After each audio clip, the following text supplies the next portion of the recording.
Welcome to This Week in Agriculture, and thank you for staying with KTN Farmers TV. On today's show, I'm joined by Amos Wemanya, who is also a representative from Greenpeace Africa. Welcome to the show, Amos. Thank you very much, Philip. Just tell us a little bit about yourself and what Greenpeace Africa does.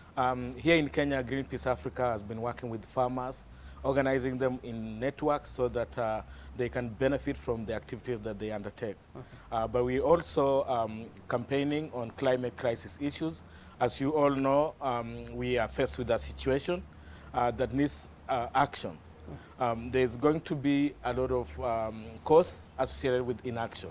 Okay. So we've been campaigning for corporations to take responsibility, for governments to be responsible, to make sure that citizens are protected from this kind of crisis. Okay, thank you very much, Amos. Now let's look at one of the topics of conversation today.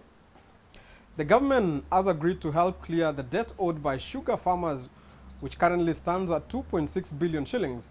According to Agriculture Cabinet Secretary Peter Munya, the government has also reached an agreement with the COMESA for the extension of the duty-free sugar imports quota. Kenya requested for more time because the quota that we are given by COMESA is a concession given to Kenya by COMESA to continue accessing duty-free sugar to fill the gap of the shortage we have in the country. And I remember I was in the COMESA Council Ministers meeting that gave a recommendation to extend the period. So we still have time to another 3 years to sort out our problems in terms of building the local industry to make it resilient. Because the reason why we are allowed to do that is because our local industry is very weak. Our local sugar industry is very weak, and therefore we are given that concession. Government paid debts for sugar the other day. I think 2 billion was paid for debts. We are told they have accumulated again to 2.6 billion in a very short time. And we cannot continue that way. And even as they accumulate, the sugarcane farmer is still suffering. Amos, what is your take on this particular story? The question we should be asking, Philip, is that how did we get our farmers into this situation? You realize that this is not the first time the government is coming out to bail farmers from the debts that they have incurred. How do we make our farmers incur debts from trying to produce what we are supposed to be feeding on? We have exposed our farmers to a lot of vulnerabilities. Right now, we have a lot of products coming into the country. We are not protecting our farmers from those products, cheap products, coming outside of the country that are outcompeting our farmers. We don't provide our farmers with subsidies to be able to produce enough for this country. And that's why recently we've had a lot of issues of food safety, because we are not consuming what is being produced by our farmers. We are consuming products, we are consuming food that we even don't know its origin. So it is a good move that the government is bailing our farmers, but we need to start addressing the root cause of this issue, because for how long are we going to do this? We need to protect our farmers. Okay. Talking about bailing out farmers and for how long the government is going to do this, my question would be, we've seen even other organizations or companies that the government has tried bailing out. Like if you look at Pan Paper, sugar mill, Mumias is one example. They've tried bailing out Mumias, but nothing so far. Uchumi is another one. How did we get ourselves here in the first place? I think we've opened our markets too much to an extent where we've exposed ourselves. We are not protecting our citizens. For example, you've just mentioned Mias. We've had cases where cheap sugar has been imported in this country at the expense of companies like Mias that are owned by the public. The farmers who supply to these companies have also not been paid. And that's why we're talking about them falling into debts. So it is not only the food sector. We have really exposed ourselves as a country to external manipulation. So what we need to do is we need to protect ourselves. in this business and market world that we're living in, we need to protect ourselves to be able to be sure that our farmers are protected, our companies are protected, and also ourselves as consumers. Because at the moment, we don't know what we consume, where it comes from. So if we are not going to protect ourselves, if we are going to open our borders for anything to come in, then we are really exposing ourselves to high cost of living, but not only that, the health of this country is at stake. Talking of sugar, we've had cases where sugar has had mercury coming in this country. And that is something that really needs to concern Kenyans, because of late we're seeing an emergence of diseases that we never had used to hear of. Recently we had the public get concerned about the cancer cases, for example. We have had a lot of people being diagnosed by these cases. So if we are not going to protect ourselves, we are not only going to lose our livelihoods, but also we are going to lose our lives. Okay. Again, these companies or these organizations also have a management, a team that manages the companies. That's correct. How comes they never paid farmers? Is it a case of incompetence, or what exactly is happening? I think what is happening is, I wouldn't speak with a lot of certainty, but I think, in my opinion, is that they are really putting profit before people. These companies are out to make profits, and they don't care about the people's situation. Because if they cared about people's situation, then they would prefer paying farmers first. Because these farmers, we are not just talking about farmers, we're talking about people who have families to feed, people who have so many dependents and needs to be met. So by not paying farmers, it means they are only concerned about their own well-being. So the needs of the farmers come last, which should not be. Okay. Also, in terms of corruption, we've also had a lot of corruptions in these companies. For example, Mumias. Mumias, if you've seen stories in the media or out there,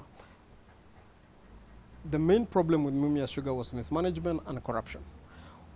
Does it mean in this country we really tolerate corrupt people, and maybe the law is not tough enough? I think we have very good laws in this country. I think what we are suffering from is the fact that people are too greedy. Greed is killing this country to a point where they are not even concerned about their own welfare and well-being. You've just mentioned the case of Mumias. We've had a situation where people have been too greedy to a point where they have mismanaged a company that was paying their salaries. And we've had so many people lose their jobs in the process. So history and time over time, greed has always manifested itself in losses. So what I would want to think is that we need to move away from greed.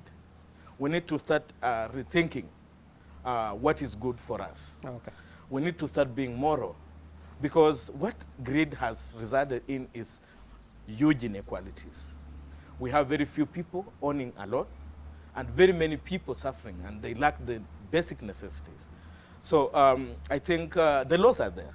We cannot say that we don't have laws to tame all this greed and all these individuals that have decided to take away everything from everyone. Amos, still on the report, you've talked about the allocation of funds to the agricultural sector. As you rightly put it, the sector has been devolved. But you also remember Kenya is a signatory to the Malabo Declaration, where they signed and said the government is promising or committing to at least 10% of its budget to the agricultural sector. But it has never done that. We are still at 6 and 7. So how does it, again, you hoping that the county government will want to allocate more if the national government doesn't keep its own promise? I think what is happening is 10% of the budget allocation does not only apply to the national government. It applies to the resources that are distributed to the developed government systems. So where we've been working in Kitui, Makueni, and Machakos, we realized that over time, there has been progress in some counties where they have increasingly improved on their location, but 10% of county budget has to go on agricultural development. Because I think our government doesn't really understand the big role that agriculture plays in this country, from employment and from food. So that's something that the government really need to take serious. I don't know what it will take, but it's something that they really need to take serious. And us citizens also have a responsibility of reminding them that the problems that we are having of food security issues is because they are not taking serious the declaration that they are signatory to. Thank you very much, Amos. We really appreciate your contribution in the sugar sector. Now let's look at another topic that is really sad for the macadamia farmers. Macadamia farmers from the Mount Kenya region have raised a red flag, saying the coronavirus, which continue to devastate China, will impact on their businesses. The farmers whose biggest market is China are set to commence harvesting next month, are now asking the government to intervene and put measures in place that will cushion their source of livelihood.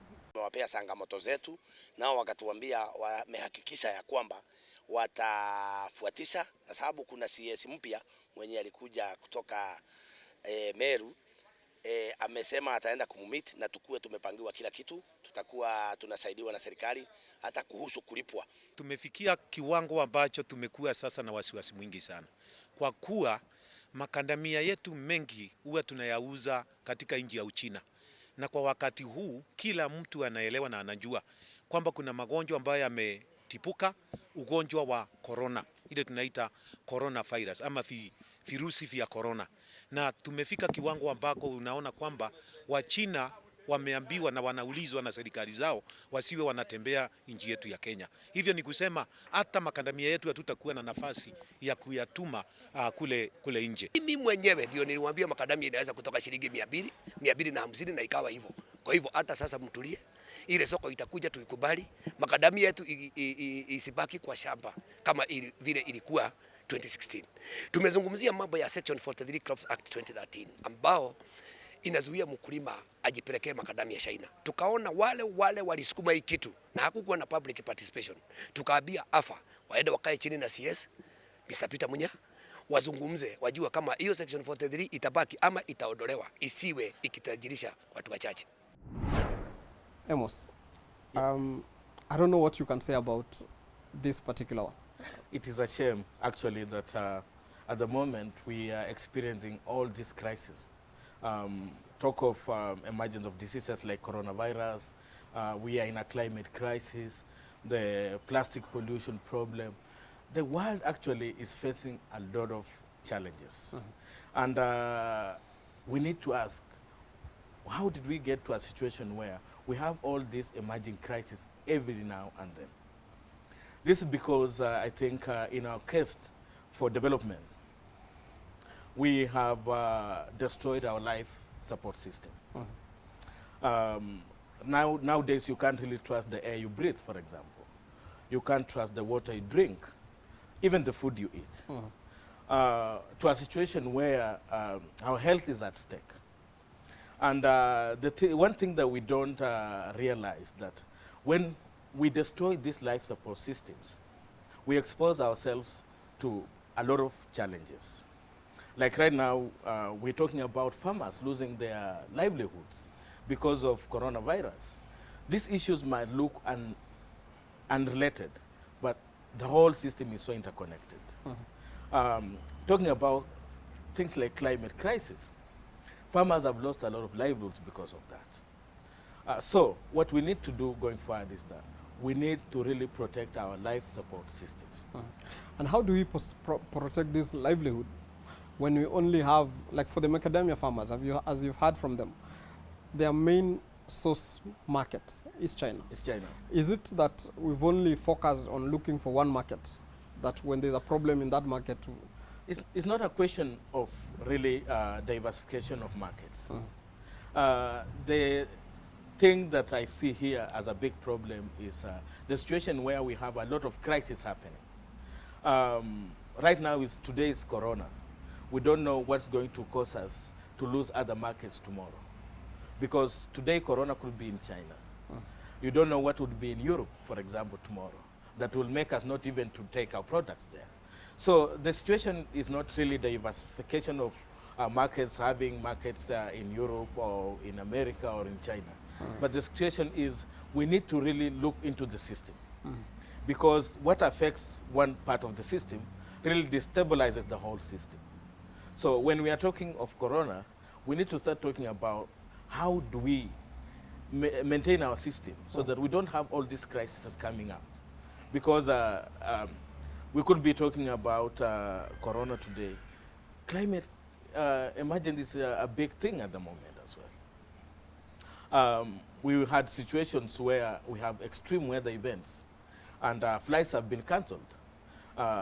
What happens to agricultural products that are needed in the market unless within a matter of hours, unless they go bad?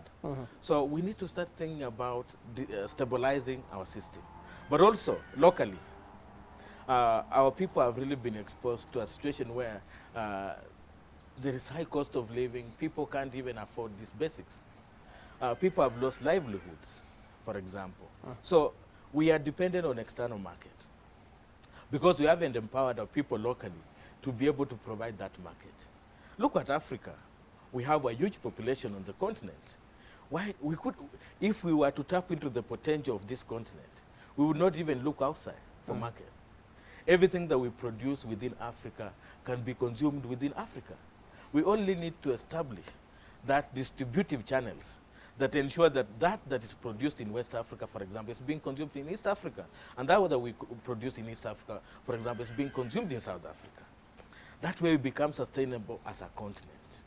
And we can be able to overcome some of these challenges. Okay. Reports have indicated that, for example, climate crisis is affecting Africa the most. True. Because we are vulnerable. Because we haven't tapped on our potential. We need a leadership that's going to make Africa tap into its potential so that we don't have farmers losing livelihoods like the macadamia farmers.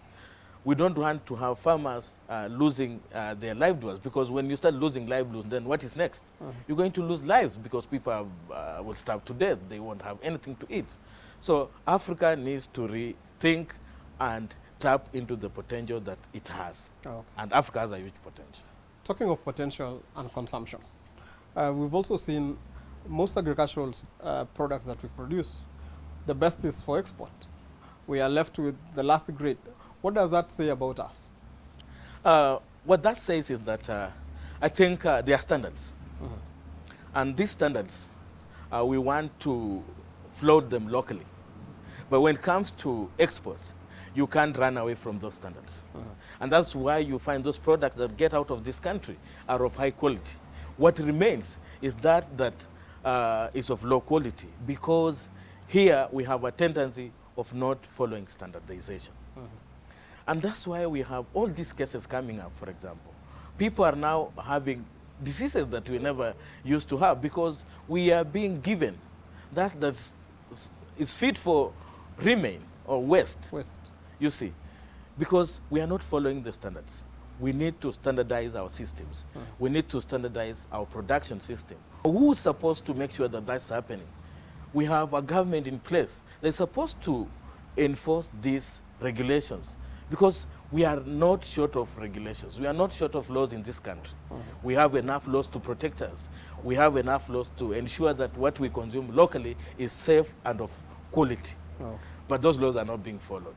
And that's why you find what goes out is of high quality, because you can't float those laws across borders. But we have a tendency of floating those laws within our borders. I've also had conversation with a number of people on the same topic about the quality. And they say our market is not sophisticated enough. Or in short, he was saying Kenyans are not sophisticated enough to go for the best, or we cannot afford the best. For example, when was the last time you bought flowers for anyone? Yet we are the largest producers of flowers in Africa. Talking of flowers, it's very interesting that you mentioned flowers. What happens in the flower industry is something that is very sad. You find that there's a lot of inequalities, that we export our flowers for premium rates, but the people who work in the flower farms are subjected to very, very, very sad conditions. They are not paid well. They are not protected. And the flower industry is one of the contributors to the main problems we have here in Kenya in terms of pollution. So I wouldn't imagine myself promoting such an industry. And why do we really need flowers for? We need food. We can't be having flowers in a country where people still starve to death. It's a major contributor to the GDP of the country. Because we are more interested in economic growth, but not in people's welfare. Because what does it mean to have GDP growth when people are still starving to death? Of what benefit is it? I think when the country's GDP grows, we are also expecting that the people's lives will also improve. It's growing for who? That will be the big There has question. been reports over years that our GDP is doing very well. It's been growing. But also, in the same country where the GDP is growing, people are starving to death because they don't have food, because they don't have water. So what is more important? Economic growth or people having sufficiently enough food and the basic necessities to survive? So how do we fix this issue of having enough food and a better life for the population? Initially, we talked about the task force report. It was talking about the government improving extension services for the farmers, the government supporting farmers to be able to fight pests, the government being able to provide finances for farmers. Because you find the problem is not about food availability. Is farmers are not able to produce enough food for this country because they are not being supported. If we support farmers with the necessity that they need, then we are able to feed the country. We have the potential. We have huge tracts of land. Why can't we irrigate this land and produce enough food for ourselves? If you talk about irrigation, we had the Galana Kulali. What happened? Because I think it's also the culture of impunity and greed and all this. You've talked about corruption. We are not having proper leaders. I think our leaders have self-interest instead of people's interest. So if we had leaders that have people's interest, then such projects would succeed. But people have got their own interest that they want to benefit, and they don't see the need of other people benefit. It's the question of putting profit before people. Now going back to the macadamia story, how exactly can the government really help these farmers? Now that one of their markets, or one of them, their major market is out for them at the moment. I think what these farmers need to do first, they need to diversify their production system. You know, the question of cash crops and monoculture and all that is a very vulnerable system. If we diversify our production systems, then if we can't produce for market, then we can consume what we are producing. But if you are producing sugarcane, you have really to depend on a sugar industry somewhere to process it. If you are producing macadamia, you have really to depend on a market somewhere. And if that market fails, then our farmers are in problems. But what if in a farm you had all this mix of crops? That if you can't find market for macadamia, then you can grow other things that can be consumed locally. I think that's where we need to be focusing on, making our farmers diversify their production systems. Okay. Thank you very much, Amos, for that healthy conversation on the markets and what the government need to do to help the macadamia farmers. For now, we'll leave it there. We will take a short commercial break and we'll be back shortly.